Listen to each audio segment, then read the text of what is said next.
The two most important numbers on YouTube right now are 1,000 subscribers and 4,000 hours of watch time. Well, let me introduce you to a third number, 10. That's 10 top tips to help you get to this one. Let's roll. Hello everyone, welcome back to vidIQ and my name is Rob. If this is your first time here, we are the YouTube tool and service that aims to help you get more views in less time.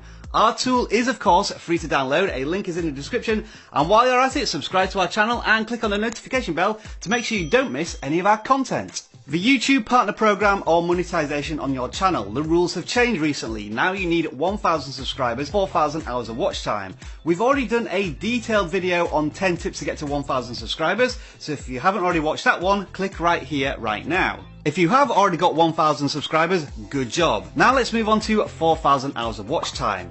It may seem daunting, but the first thing you need to look at when trying to achieve this goal is perspective. There's two ways of looking at this. You can make the numbers that sound daunting or manageable. 4,000 hours of watch time, it's 240,000 minutes or 166 days of people watching your videos. That sounds pretty terrifying, doesn't it? Or you can look at it from a much more manageable perspective. 4,000 hours is 240,000 minutes of watch time. Divide that by 12, as you need that watch time over 12 months. That becomes 20,000 minutes. Now you need 1,000 subscribers, so let's say 1,000 people watch your videos on a regular basis. That means you need 1,000 people to watch 20 minutes of your content a month, or less than 1 minute of your content each day from those 1,000 people to reach your goals. So don't make things harder than what they appear. Break it down into manageable chunks. And a special mention to Kids vs Dad Gaming, who introduced me to this mathematical concept. So on the one hand, if we have perspective, on the other hand, what we need is patience.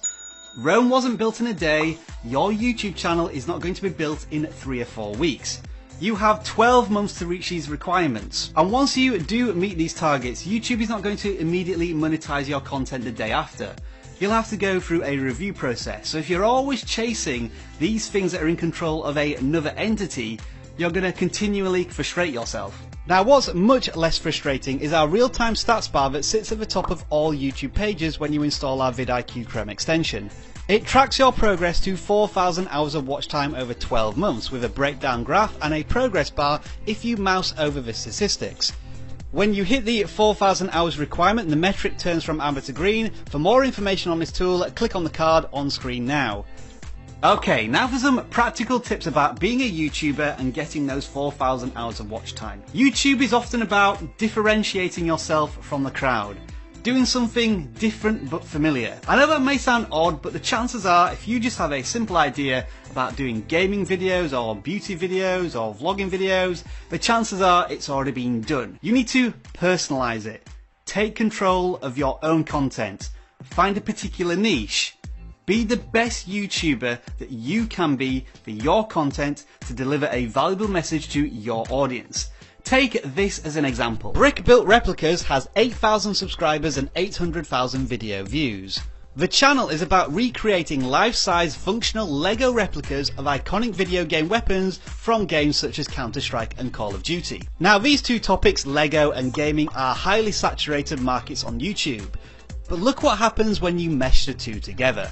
You create something unique, something eye-catching. You may be familiar with both Lego and video games, but you've never seen them used in this way.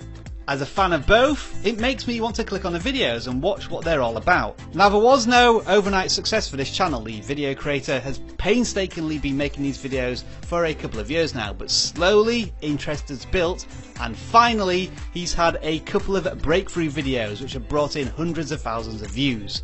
The YouTube audience is always looking for something new, something exciting, but something that they can also associate with.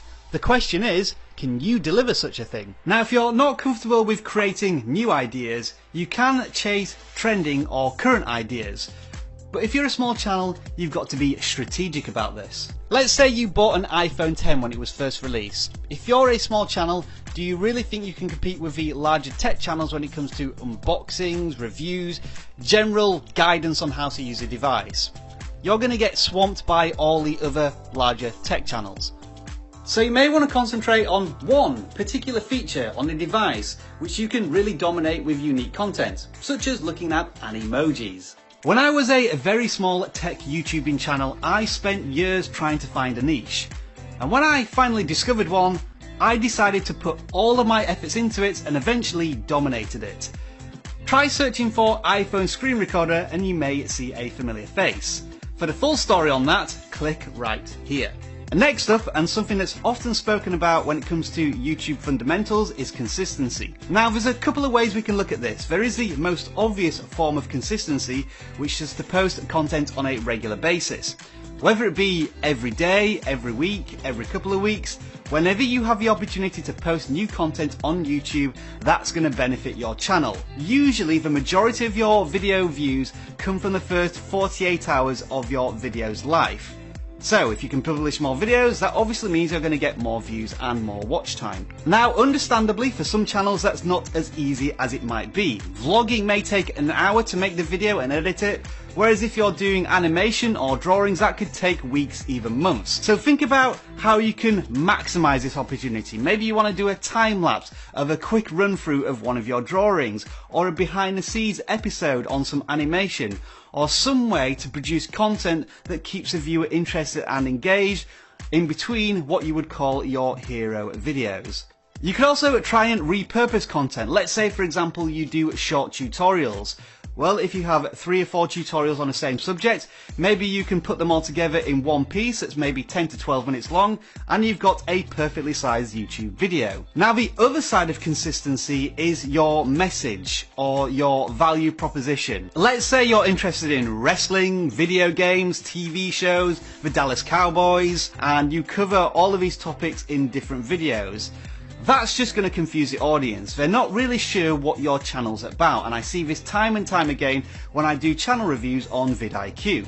So when you're a small channel trying to find your niche, really focus on what you are truly the most passionate about and throw everything into that area of interest. To summarise this point, I'm going to borrow a phrase from the legendary YouTube consultant Tim Schmoyer, who says, "Who should be watching and why should they care?" I've done a whole video on this subject, so take a look if you're interested. It's really quite emotional. YouTube playlists, we've talked about them before, and you've guessed it, we're going to talk about them again. First of all, it makes sense to you as a video creator to put all of your similar content into one bucket. But for the viewer, when they click on a link to take them to a video playlist, if they enjoy one video, it will autoplay onto the next video from your channel, so that's more watch time for you. When you have good content in good playlists, that really ramps up what we might call session watch time. The viewer is in your mini ecosystem in YouTube, and on average, audience retention is higher when viewers watch videos from playlists because they're more invested in your content. If you haven't already tried live streams on YouTube, you should at least give it one try. From a purely mathematical, economical point of view, if you get 40 people to watch 1 hour of a live stream, that's 40 hours, 1% of the way to your watch time goal. Now, yes, they can be daunting, and if you want to get a technical setup like this, it does take a little bit of time. But it's really good for practicing presenting in front of camera. And don't worry if you make 1 or 2 mistakes. In a live stream, you can certainly be forgiven for that. And live streams do represent the perfect opportunity to repurpose content. If you have a particularly astounding 2 minutes within a live stream, you can clip that from the live stream and present it as a brand new video to your audience. As you may have noticed on the vidIQ channel, one of our main goals this year is to do a lot more live streams, and we're certainly benefiting from creating a much broader community and connecting personally with our audience, and those live streams are bringing in more and more views and watch time every time we do one. Earlier on in this video, we talked about strategically targeting trending videos to get immediate quick boosts in watch time. But if you want sustained long-term watch time hours, the real money is in evergreen content. Whether you want to replace the tyre on your car, unblock your toilet, or get more YouTube views, those terms were being searched for in 2008, they're being searched for today, and they'll be searched for in 10 years time. Evergreen content is a tough nut to crack because video creators understand the value of these videos. So you again need to niche down, find something really specific that really interests you and you think you may find an audience for, and then start producing content about it. This video in itself is a form of evergreen content. We think that YouTubers are going to be searching for the term how to get 4,000 hours of watch time for however long YouTube keep these new requirements in place. Hopefully, if we're successful with this video, it will rise to the top of the search terms on YouTube and people will be frequently visiting this content on a regular basis. And finally, when you put all of these techniques and strategies together and you're hustling through the YouTube world making video after video, keep a close eye on how they perform. When you see particular videos on particular topics, or when you use a different style, or whether you do live streams, double down on that content. YouTube is telling you what content it wants to see from you to deliver to an audience, and there should be no reason for you to dismiss it. Here at vidIQ, we practice what we preach, so this is a classic example. The YouTube changes to monetization have been a big story, and we've covered it a lot. And every time we do, we notice more people joining in the conversation, a bigger audience watching our content. So we've doubled down, more content, providing you with more tools. And these are a result. 80% increase in watch time, 250,000 minutes, we've met those requirements. And so can you, with these 10 top tips to help you get to 4,000 hours of watch time. And as a bonus tip, try list videos yourselves. These small, bite-sized pieces of information contained within longer videos really do help with watch time. We'd love to hear your thoughts, ideas and tips on helping people to get to 4,000 hours of watch time. Let us know in the comments below. If you enjoyed this video, don't forget to give it a thumbs up, and for more content just like this, subscribe to vidIQ. Enjoy the rest of your video making day. Good luck getting to 4,000 hours of watch time. Bye for now.